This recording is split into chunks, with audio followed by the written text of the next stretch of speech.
2026 সালের বছরের প্রথম পূর্ণগ্রাস চন্দ্রগ্রহণ, যেটি সংঘটিত হচ্ছে মার্চ মাসের 3 তারিখ মঙ্গলবার দিন। এই দিন ভুলেও করবেন না এই কাজগুলি।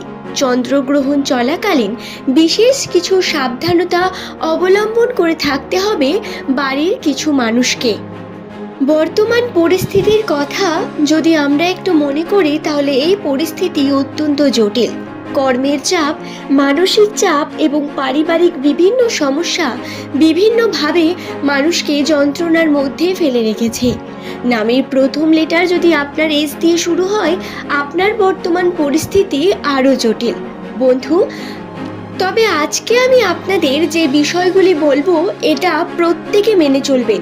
কেবল এস নামের মানুষেরাই নয়, বরং প্রত্যেকে মেনে চলার চেষ্টা করবেন। সূর্যগ্রহণ, চন্দ্রগ্রহণ বা যে কোনো গ্রহণে বলুন না কেন, এর খারাপ প্রভাব অবশ্যই থাকে।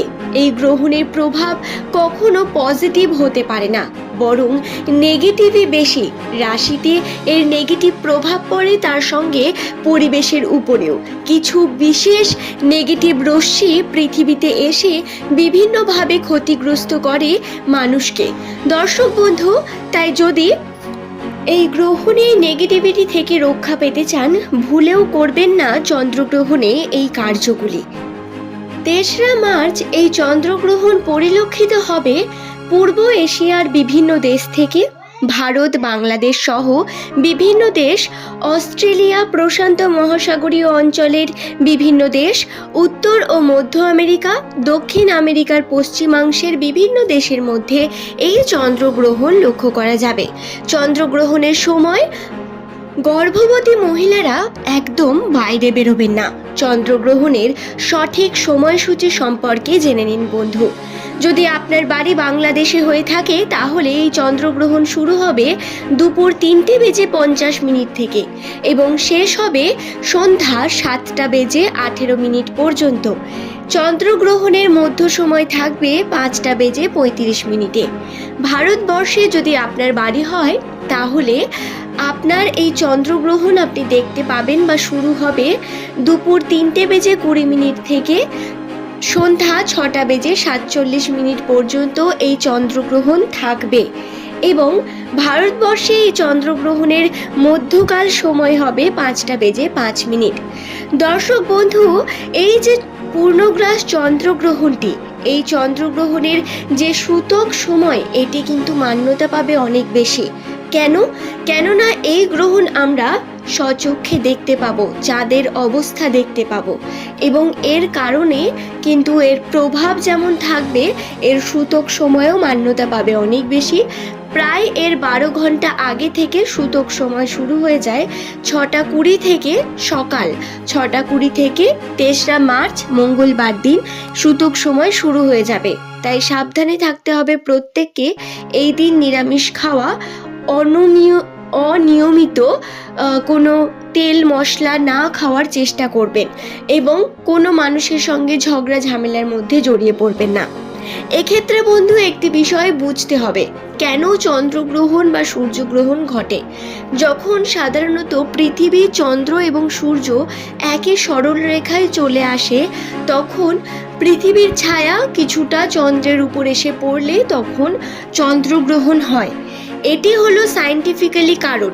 এবং এই যে ছায়াটি পড়ে, এর প্রভাবে কিন্তু অনেক রশ্মি তৈরি হয়, অনেক ব্যাকটেরিয়া এই সময় বৃদ্ধি পায়, যা প্রধানত এসে অ্যাটাক করে আমাদের খাদ্যে, আমাদের বাতাসের মধ্যে।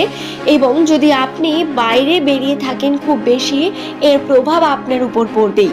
সুতরাং যদি আপনার গৃহে বাচ্চা থাকে বা কোনো গর্ভবতী মহিলা থাকে, তাদের অত্যন্ত সাবধানে থাকার কথা অবশ্যই বলবো। এবং এই দিন আবার দোলযাত্রার একটি বিশেষ মহোৎসব। এই দিন চেষ্টা করবেন কোনো রকম পজিটিভ কার্য না করার, দোল না খেলার, বা রং টং মাখবেন না বা অন্যকেও মাখাবেন না। এমনকি হোলিকা দহনও করেন অনেকে, এই হোলিকা দহনকেও কিন্তু বিরত রাখবেন, কোনোভাবে এটা করবেন না। এমনিতেই নেগেটিভিটি বৃদ্ধি পাবে, তার উপর আবার হোলিকা দহন করার কারণও কিন্তু নেগেটিভিটিকে শেষ করা। এই পজিটিভ কার্য যখন আপনি করবেন, নেগেটিভ দিকটা কিন্তু আপনি শেষ করতে পারবেন না বন্ধু। তাই 4 তারিখ মার্চ মাসে আপনারা অবশ্যই আবার পজিটিভ যে কোনো কার্য করতে পারেন, দোল উৎসব পালন করতে পারেন, তবে ভুলেও করবেন না কয়েকটি বিশেষ কাজ। এই দিন কোনোভাবেই চুল নখ দাড়ি কাটবেন না, কোনোভাবেই আপনি গায়ে তেল মালিশ করবেন না। চন্দ্রগ্রহণ চলাকালীন চেষ্টা করবেন খাদ্য গ্রহণ না করার। এই সময় পূজা পার্বণ বা যে কোনো শুভ কার্য থেকে নিজেকে বিরত রাখবেন। যদি আপনি হিন্দু হয়ে থাকেন এবং আপনার বাড়িতে মূর্তি থাকে বিভিন্ন দেবদেবীর, আপনি পূজা পার্বণ করেন, সন্ধ্যার সময় সন্ধ্যা আরতি দেন, প্রত্যেকেই দিয়ে আমরা শঙ্খধ্বনি করি। কিন্তু বন্ধু আপনাদের বলি, এই চন্দ্রগ্রহণের সময় কোনো রকম পূজা পার্বণ করবেন না। চেষ্টা করবেন যে চন্দ্রগ্রহণের সূতক সময় শুরু হওয়ার আগে, অর্থাৎ সকাল 6:20 আগে তুলসী পাতা সংগ্রহ করে রাখার। তারপর তুলসী গাছে আর হাত দেবেন না। এই পাতা খাবারের মধ্যে রাখুন, খাবারের উপরে রাখুন, দিয়ে সেই খাদ্য গ্রহণ করুন। তুলসী গাছে কোনো রকম স্পর্শ বা জল প্রদান বা প্রদীপ দান করবেন না। কিন্তু চন্দ্রগ্রহণ শেষ হয়ে যাচ্ছে প্রায় 7টার কাছাকাছি। এরপর আপনারা শঙ্খধ্বনি করুন, আপনারা ধূপ ধুনো দেখান বাড়ির মধ্যে, ধর্মকর্মের কার্য করুন। আপনি মুসলিম হয়ে থাকলে এই সময় রমজান মাস, এই সময় আপনারা বেশি করে কোরআন পড়ুন, বেশি নামাজ পড়ুন, কিন্তু সেটা 7টার পর করবেন, এটা সব থেকে ভালো হবে আপনাদের জন্য। দর্শক বন্ধু, অবশ্যই আপনাদের বলবো এই সময় মুখের মধ্যে উচ্চারণ করা যেতে পারে কিছু মন্ত্র, কিছু দোয়া, এগুলো উচ্চারণ করা যেতে পারে, কিন্তু তবুও যাতে এমনভাবে উচ্চারণ করবেন সামনে যাতে সেটা অন্য মানুষের কানে গিয়ে না পৌঁছয়, সেইভাবে কার্য করুন।